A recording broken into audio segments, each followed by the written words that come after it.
এখানে আমি উচ্ছে ভেজে তুলে রেখেছি, আর এখানে কাঁচকলা আর আলু শুধু কেটে রেখেছি। আজকে উচ্ছে শুক্তো করব বলে কেটেছিলাম, কিন্তু বেগুন বা রাঙালু ছিল না। রাঙালু না থাকলেও বেগুন দিয়ে করলে হয়ে যায়, কিন্তু আজকে আমি উচ্ছে দিয়েই একটা বেশ সুন্দর তরকারি করে দেবো। এটা শুক্তো হবে না, শুক্তোর মতোই খেতে, কিন্তু মশলাগুলো থাকবে একটু আলাদা। সাথে থাকবেন, দিয়ে দেখে নেবেন কী মশলা দিলাম। সবজিগুলোকে খুব ভালো করে ভেজে নিতে হবে, দেখে নিতে হবে যেন কালো হয়ে পুড়ে না যায়। যেমন আমরা সবজি ভাজি রান্নার সময় ওই রকমভাবে ভেজে নিতে হবে।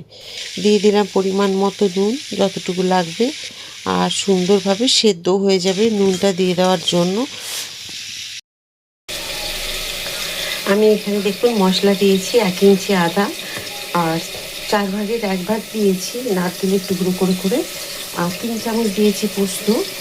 তো এখানে তরকারি চলে গেছে, যাই হোক এগুলোকে বেটে নেব। আর সর্ষে বা আর অন্যান্য কিছু দেব না, কারণ এটা দিয়েই করবো এই রান্নাটা। ভাজা হয়ে গেছে সব সবজিগুলো, দেখে নিশ্চয়ই বুঝতে পারছেন সবজিগুলোর মধ্যে বেশ একটুখানি ভাজার দাগগুলো এসেছে, সেই রকমভাবে ভেজে নিতে হবে। এবারে সবজিগুলো আলাদা জায়গায় তুলে রাখলাম, দিয়ে দিলাম সেই যা তেলের মধ্যে কতগুলো বড়ি। বড়িগুলোকেও ঠিক সুন্দরভাবে লাল করে ভেজে নিতে হবে, আর ফোড়নে দিতে হবে তেজপাতা, জিরে আর শুকনো লঙ্কা। বড়িগুলো সাইড করে আর আমি ফোড়ন দিয়ে দিলাম। এবারে যখনই ফোড়নের সুন্দর একটা গন্ধ আসবে, তখন দিয়ে দিতে হবে বেটে রাখা মশলা। মশলাও দিয়ে দিলাম। মশলাটা দেওয়ার পরে একটুখানি ভেজে নিতে হবে। ব্যাস এইভাবে একটুখানি 1 মিনিট মতো ভেজে নিলেই হবে। রসুন পেঁয়াজ সেরকম নেই যে অনেক একটু সময় লাগবে, তা অল্প সময় নিয়ে ভাজলেই হবে। দিয়ে দেবো ভাজা সমস্ত সবজিগুলোকে।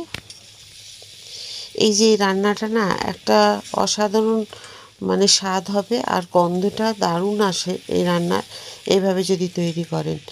তো দেখুন আমি যে মিক্সি ধুয়ে যে জলটুকু বের করে নিলাম, সেটা দিয়ে দিয়ে দেবো, আর চিনি দিয়ে দিলাম। একটু হালকা মিষ্টি না দিলে ভালো লাগবে না, ব্যালেন্সটা ঠিক থাকবে না। মিক্সি ধোয়া জল দিয়ে দিলাম, দিয়ে আর এইভাবে একটু জল যাতে ঝোলটা ফুটে যায় সেই সময়টুকু অপেক্ষা করতে হবে। তবে খুব বেশি কিন্তু ঝোল থাকবে না এই রান্নাটায়, ঠিক মাখা মাখা মতো হবে রান্না। তো সময়ও লাগে না বেশি রান্না করতে। আর দিয়ে দিলাম ভেজে রাখা উচ্ছেগুলো। তো ব্যাস এবার উচ্ছেগুলো দিয়ে সমস্ত কিছু মিশিয়ে নেব। আর রান্নাটা করতে একদমই বেশি সময় লাগে না, আমি যেরকমভাবে করলাম তৈরি করুন, দেখবেন খুব অল্প সময়ের মধ্যে এই রান্নাটা হয়ে যাবে, আর অসাধারণ হয় খেতে। যদি ভালো লাগে একবার অবশ্যই তৈরি করবেন, তৈরি করে জানাবেন কেমন হয়েছিল। আর শেষে দিয়ে দিলাম একটু গরম মশলা, শাহি গরম মশলা, এটা দিয়ে দেবেন, তাহলে খুব ভালো লাগবে, আরও যেন স্বাদটা বেড়ে যাবে। তো চাইলে আপনারা গরম মশলা বেটেও দিতে পারেন, যেরকম আপনাদের ইচ্ছে সেরকমই গরম মশলা মোট কথা একটু দিতে হবে, তবে তেলে নয়, এই সবার শেষে দিতে হবে। তো কেমন হয়েছে আজকে উচ্ছে দিয়ে কাঁচকলার তেঁতোর তরকারি? যদি ভালো লাগে অবশ্যই আবার তৈরি করে খাবেন, কমেন্ট করে জানাবেন। রাধা রাধা।